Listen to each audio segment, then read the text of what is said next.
Bienvenidos otro día más al canal de FortaFit. Yo soy Ari, dietista nutricionista y miembro del equipo FortaFit, y hoy os traigo un vídeo muy especial de alimentación porque habéis sido vosotros los que habéis escogido su contenido. Os pedí por Instagram que me dijerais vuestras dudas acerca de la nutrición y la alimentación y hoy vengo a responder a alguna de ellas, concretamente 10 preguntas.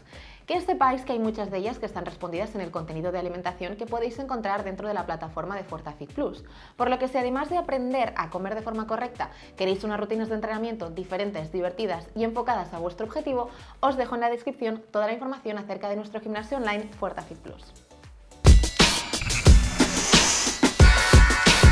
Y ahora sí, empezamos con las preguntas que me dejasteis algunos de vosotros. La primera de ellas la hace Ana, que pregunta: ¿qué opinas de sustituir una de las comidas por un batido de proteína? Pues lo cierto es que no me parece una muy buena opción si nos referimos sobre todo a comida y cena. ¿Por qué? ¿A qué me refiero con comida o cena? Me refiero a comidas principales. Si me habéis ido siguiendo, ya sabréis que tanto en comida como en cena recomiendo consumir una ración de verduras y hortalizas, por lo que si solo tomáis un batido de proteínas, esa parte de vitaminas, minerales y fibra ya la estaríamos dejando de consumir. Por otro lado, los batidos de proteína al final solo tienen eso, proteína, a no ser que le añadas también una pieza de fruta o algo de leche que podría aportar un contenido de grasas y proteína interesante añadido, por lo que no sería una ingesta completa desde un punto de vista nutricional. Además, al ir triturado estamos eliminando también el proceso de masticación, cosa que es muy interesante desde un punto de vista de la saciedad, por lo que yo no le vería mucho sentido. No soy para nada partidaria de los productos sustitutivos de comida. Otra cosa es que por falta de tiempo pues decidáis desayunar o tomar entre horas un batido de proteínas porque creéis que no habéis consumido suficiente a lo largo del día o porque al final es un recurso rápido si no tenéis tiempo. Pero como os comento, como comida o como cena no me parece una buena opción porque estaremos consumiendo menos calorías y a su vez menos nutrientes imprescindibles para tener una correcta alimentación. Sigo con la siguiente pregunta que nos la hace Julia y nos pregunta cómo puede evitar la ansiedad por la comida. Esta es una pregunta que me hacéis muchísimos porque es verdad que es muy frecuente tener una mala relación con la alimentación y usarla como castigo o como compensación cuando estamos pasando por algún momento complicado desde un punto de vista emocional, ¿no? Sobre todo. Lo principal que debemos intentar hacer es encontrar el desencadenante hacia esa ansiedad que pagamos con la comida. Es decir, como impulsivamente cuando estoy estresado, cuando discuto con alguien, cuando estoy un poco más deprimido. Entonces, encontrar esa emoción. Una vez hemos identificado qué es lo que nos evoca esa ingesta, lo que tenemos que hacer es intentar romper esa relación.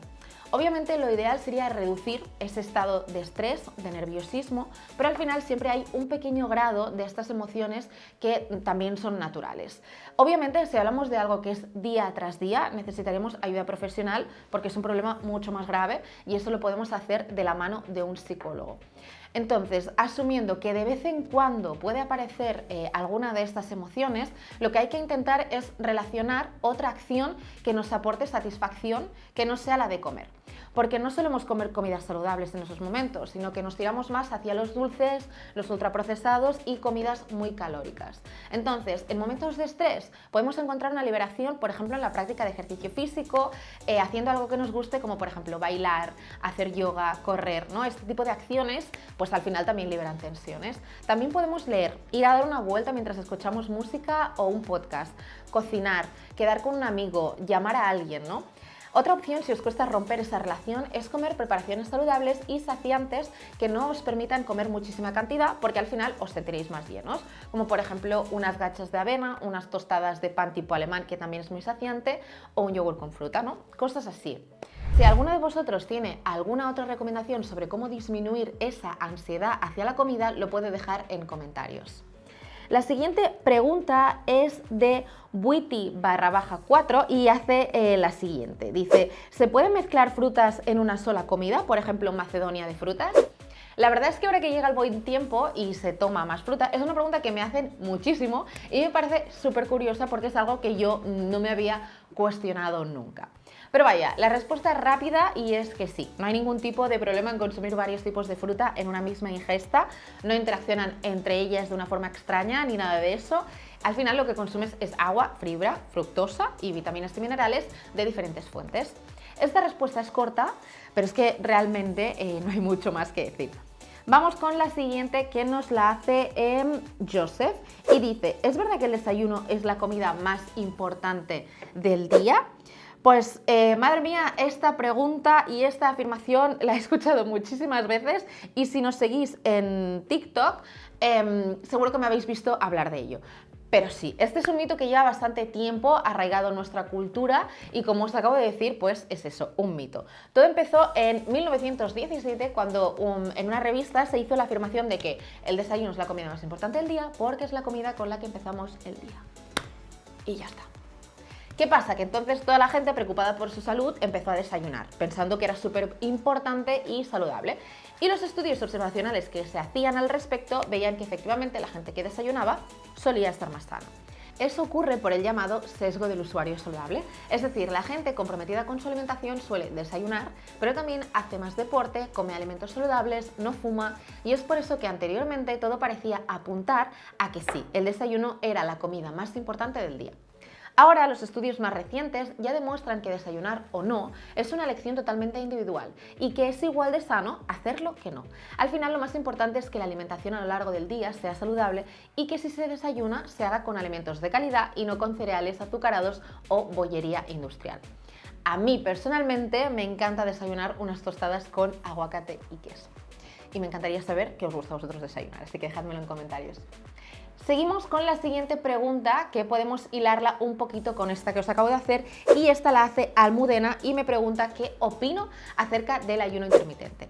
Pues mi opinión acerca del ayuno intermitente es muy positiva. Hay muchos estudios que muestran que aporta muchos beneficios desde un punto de vista fisiológico en nuestro cuerpo y creo que hacerlo de vez en cuando pues es muy interesante.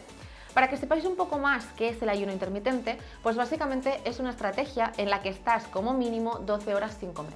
El ayuno más conocido es el de 16-8, en el que estás 16 horas de ayuno y 8 horas de ventana de alimentación. La mayoría de la gente hace este ayuno saltándose el desayuno. Además, tal y como os acabo de contar, el desayuno no es obligatorio y no desayunar podría tener incluso beneficios para la salud, ¿no? Entonces, el mecanismo más relevante por el que el ayuno tiene efectos muy positivos en nuestra salud es por el proceso de autofagia. Y me diréis, Ari, ¿qué es la autofagia? Pues básicamente la autofagia es como una especie de limpieza de armario, pero que hacemos en nuestro cuerpo. Es decir, en este tiempo en el que no estamos consumiendo alimentos, nuestro cuerpo va cogiendo esas moléculas que se pueden reutilizar y las usa, mientras que elimina todos aquellos tóxicos y aquellos compuestos que no son útiles para nuestro organismo. Este proceso se ve que incluso puede aumentar la supervivencia, por lo que realmente es muy interesante para tener en cuenta y lo mejor es que no te tienes que tomar una pastilla para obtener esos beneficios, sino al contrario, con estar más horas sin comer pues es suficiente. Obviamente esto siempre tiene matices y por ejemplo en personas con antecedentes de trastornos de la conducta alimentaria, algunas patologías, embarazadas, pues habría que cogerlo con pinzas y analizar pues cada caso en particular. En esta pregunta solo os puedo dar algunas pinceladas porque este tema daría para muchísimos vídeos. De hecho, si os interesa conocer más en profundidad los beneficios del ayuno, los tipos de protocolos y sus contraindicaciones, en la descripción os dejo un enlace con un curso que hemos hecho en FuertaFit explicando todas ellas en profundidad. Vale, vamos con la siguiente pregunta, que esta nos la hace Ashley y pregunta que si es necesario contar calorías para perder grasa.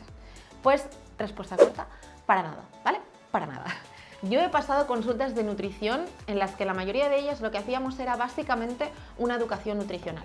Aprender a comer, hablar de proporciones, de buenas elecciones alimentarias y había muy buenos resultados en la pérdida de grasa.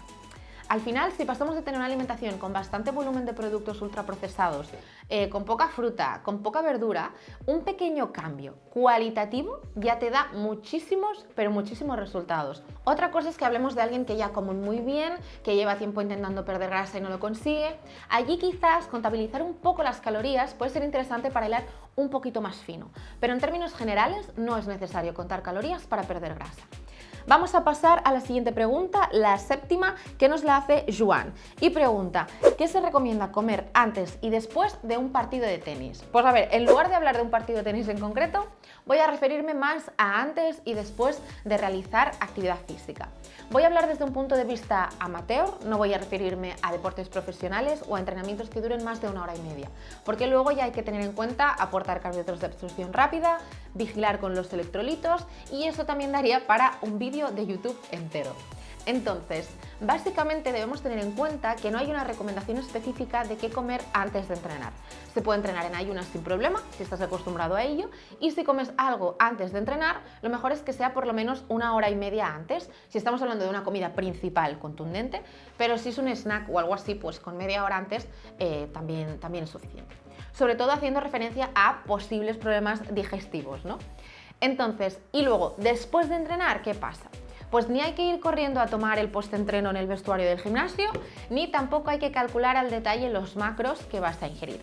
Al final lo más importante es que en las horas después del entrenamiento tomemos tanto proteínas como carbohidratos que nos van a ayudar a recuperar nuestro cuerpo de ese entrenamiento. No tiene por qué ser inmediatamente después. Los estudios han demostrado que la ventana anabólica puede durar más allá de las 2 horas. Así que lo imprescindible es que en la próxima ingesta que hagas después de entrenar, esta tenga tanto carbohidratos como proteínas. Si puede ser, la proporción ideal es de 20-30 gramos de proteína por 60-90 gramos de carbohidratos. Si queréis leer este tema en más profundidad, os dejo en la descripción un post de blog que hice hablando al respecto. La siguiente pregunta nos la hace Alex y es la siguiente. Si quiero ganar masa muscular y a la vez perder grasa abdominal, ¿cómo debo comer? Vale, pues esta pregunta me la hacen con bastante regularidad y es lógico que al querer cambiar nuestro físico, pues queramos definir, pero también conseguir un volumen muscular interesante.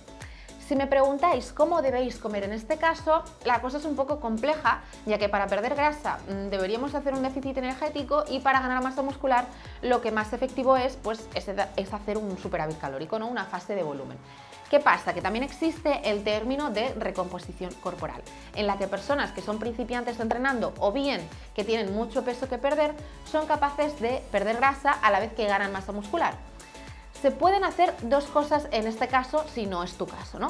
O bien una etapa de volumen acompañado también de un entrenamiento enfocado a esa ganancia de fuerza e hipertrofia y luego una etapa de definición, o luego la otra opción es la de hacer un ligero déficit los días de entrenamiento cardiovascular o de descanso y un ligero superávit los días de entrenamiento de fuerza.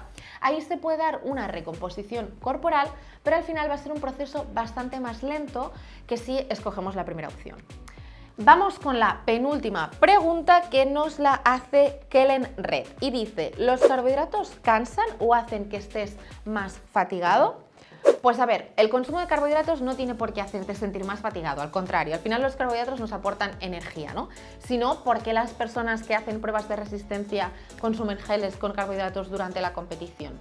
Entonces, por eso hay que matizar un poco, porque veo más o menos por dónde van los tiros en esta pregunta, pero pues eso, hay que hablar un poquito más en detalle de los carbohidratos.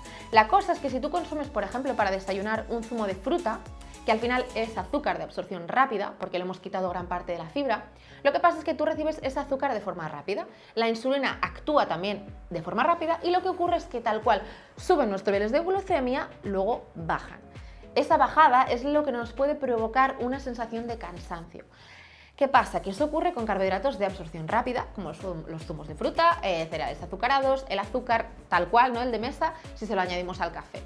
Ahora, si desayunas una tostada de pan integral con queso y una naranja entera, pues eso no ocurre y no dejan de ser carbohidratos. Los únicos carbohidratos que pueden provocar una sensación de cansancio al rato de consumirlos por una bajada en los niveles de glucosa son los de absorción rápida, que encontraremos sobre todo en los productos ultraprocesados, ¿vale? Vamos con la última pregunta que la hace Leoschu y dice, ¿Leoschu? No sé si está bien. ¿Qué alimentos ayudan a eliminar la celulitis? A ver, antes que nada quiero deciros que he recibido muchas preguntas acerca de la celulitis y es que hay mucha preocupación, sobre todo entre las mujeres, en ese aspecto. La celulitis es algo normal, me refiero, no significa que una mujer con celulitis tenga exceso de grasa o no esté sana, para nada. Hay mujeres con una masa muscular muy potente y con unos hábitos buenísimos que tienen celulitis.